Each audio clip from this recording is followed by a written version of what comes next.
And welcome back. Well, when you plan a trip somewhere in the U.S., how soon should you start to book things? Our next guest is co-founder of the iconic Frommer's Travel Guides, and she says just 6 weeks out is the best time for booking domestic travel. So we got time. Joining us with more travel tips is Pauline Frommer. Good morning to you, Pauline.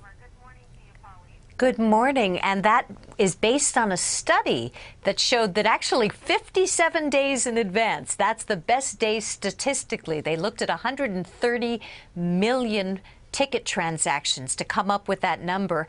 And Sundays, if you book on a Sunday, you're going to save 19% over booking on a weekday.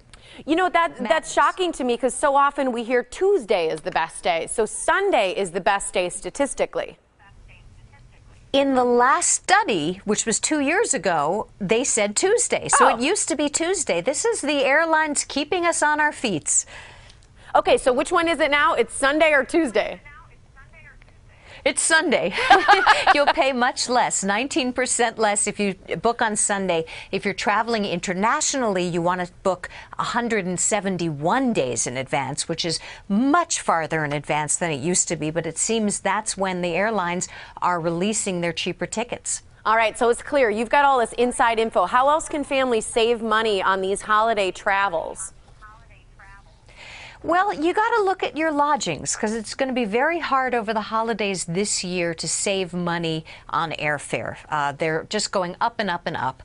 So you might want to consider, instead of going to a hotel, renting a house, an apartment. Often they cost the same amount of money or less. You have a kitchen, so you don't have to eat every meal out, and you have so much more room to spread out. It's just a more practical way for families to travel. There is one gotcha, though. When you're renting an apartment, you're usually renting from somebody who only has that property. So the cancellation policies can be draconian. You can lose your deposit, which can be a lot of money. So you want to get travel insurance. I like those companies that are global, that have people all over the world to help you, like AllianzTravelInsurance.com is a very good one. And you're a big fan of travel insurance. You know, a lot of people, when they're booking their travel, whether it's on flights or whatnot, they just click the no thank you. Why are you a fan of it? Well, if you look at the word travel, its root is travail. Things go wrong when you travel, and it's a big investment. So I think it's foolish not to get travel insurance. You never know when somebody in your family could have an accident and you have to cancel a trip, or where you could get sick overseas or lose your luggage and need that stuff replaced. And travel insurance is a small investment that gives you great peace of mind. You mentioned luggage, and those fees for most airlines, in fact all of them I think except for Southwest, are just astronomical. They can add up to $100 for a family of 4. So how do we avoid some of that if you can't always just do a carry-on? I mean, is it the fact that we just do need to try and fit it all into a carry-on instead? You know, there are travel experts who suggest that you ship things in advance. I don't know anybody who's organized enough to do that, right. And I don't think it actually saves you money. So really the only option, if you go on one of those airlines that charges, is to use carry-on bags. My family only owns carry-on bags, which forces us to be disciplined. I've traveled for a month with a carry-on bag. If I don't bring what I need, it's a great excuse to go shopping. I love that. My only problem with carry-on sometimes is getting enough of those little hairspray bottles.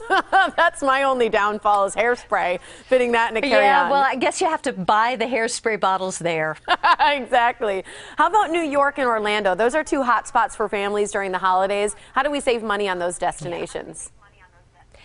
Well, you save money in New York by bundling together your sightseeing. There's a very good pass called the City Pass, which allows you to go to 7 of New York's top spots: the Empire State Building, the Metropolitan Museum, the Statue of Liberty, but you pay less for each of them because you buy the whole package. And so important during the holidays, you don't wait online.